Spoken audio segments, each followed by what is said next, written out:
പ്രഭാത ചിന്തകളിലേക്ക് ഏവർക്കും ഹൃദ്യമായ സ്വാഗതം. ഇന്ന് നമുക്കൊരു തീരുമാനം എടുക്കണം. നമ്മുടെ തീരുമാനം ഇങ്ങനെയാണ്: ഞാൻ ആത്മനിയന്ത്രണമുള്ളവനാകും. ഞാൻ ആത്മനിയന്ത്രണമുള്ളവനാകും. ഇന്നത്തെ കുറിവാക്യം സദൃശവാക്യങ്ങളുടെ പുസ്തകം 23-ാം അധ്യായം 29 മുതൽ 32 വരെ. ആർക്ക് കഷ്ടം, ആർക്ക് സങ്കടം, ആർക്ക് കലഹം, ആർക്ക് ആവലാതി, ആർക്ക് അനാവശ്യമായ മുറിവുകൾ, ആർക്ക് കൺചുമപ്പ്. വീഞ്ഞു കുടിച്ചുകൊണ്ട് നേരം വൈകിപ്പിക്കുന്നവർക്കും മദ്യം രുചി നോക്കുവാൻ പോകുന്നവർക്കും തന്നെ. വീഞ്ഞ് ചുവന്ന പാത്രത്തിൽ തിളയ്ക്കുന്നതും രസമായി ഇറക്കുന്നതും നീ നോക്കരുത്. ഒടുക്കം അത് സർപ്പം പോലെ കടിക്കും, അണലി പോലെ കൊത്തും. ഒടുക്കം അത് സർപ്പം പോലെ കടിക്കും, അണലി പോലെ കൊത്തും. വീഞ്ഞിനെ കുറിച്ചാ പറയുന്നത്. ഈ വീഞ്ഞിനെ പോലെ നമ്മുടെ ജീവിതത്തെ തകർക്കുന്ന ഒത്തിരി സാധനങ്ങളുണ്ട് കേട്ടോ.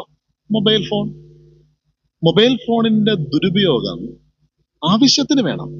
ദുരുപയോഗം നമ്മളെ മത്തന്മാരാക്കുമെന്ന് മാത്രമല്ല, അത് കടിക്കും, അത് കൊത്തും.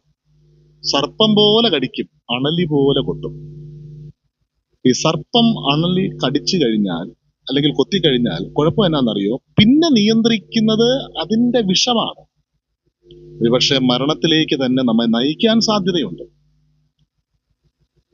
ഇന്ന് നാം എടുക്കുന്ന തീരുമാനം ഇങ്ങനെയാണ്: ഞാൻ ആത്മനിയന്ത്രണമുള്ളവനായിരിക്കും. അങ്ങനെ ഒരു തീരുമാനം എനിക്ക് നിങ്ങൾക്കും എടുക്കാൻ കഴിയണമെങ്കിൽ ഞാൻ ദൈവാശ്രയമുള്ളവനായിരിക്കണം. ഞാൻ ഇങ്ങനെ വായിച്ചിട്ടുണ്ട്: വളരെ ശക്തനായ ഒരു വ്യക്തി എന്നും ഒറ്റയ്ക്കായിരിക്കും. ദാനിയേൽ പ്രവചന പുസ്തകം 3-ാം അധ്യായം. ശദ്രക്, മേശക്, അബേദ്നെഗോ എന്ന് പറയുന്ന 3 വ്യക്തിത്വങ്ങൾ ഒരു സ്വർണ്ണ ബിംബം ഉണ്ടാക്കി വെച്ചിട്ട് അതിനെ ആരാധിക്കാൻ പറയുമ്പോൾ അവരുടെ വാക്കുകൾ ശക്തമാണ്, അവരുടെ തീരുമാനങ്ങൾ ശക്തമാണ്, അവർക്ക് ആത്മനിയന്ത്രണം ഉണ്ടായി. ഒരുപക്ഷെ അതിനെ ഒന്ന് വന്നിച്ചാൽ അവർക്ക് കിട്ടാൻ പോകുന്ന സമ്മാനങ്ങൾ, അവർക്ക് ലഭ്യമാകുന്ന നേട്ടങ്ങൾ, അവർ എത്തിപ്പെടാൻ സാധ്യതയുള്ള അധികാര ശ്രേണികൾ, അതൊന്നുമല്ല അവരുടെ പ്രധാനപ്പെട്ട വിഷയം.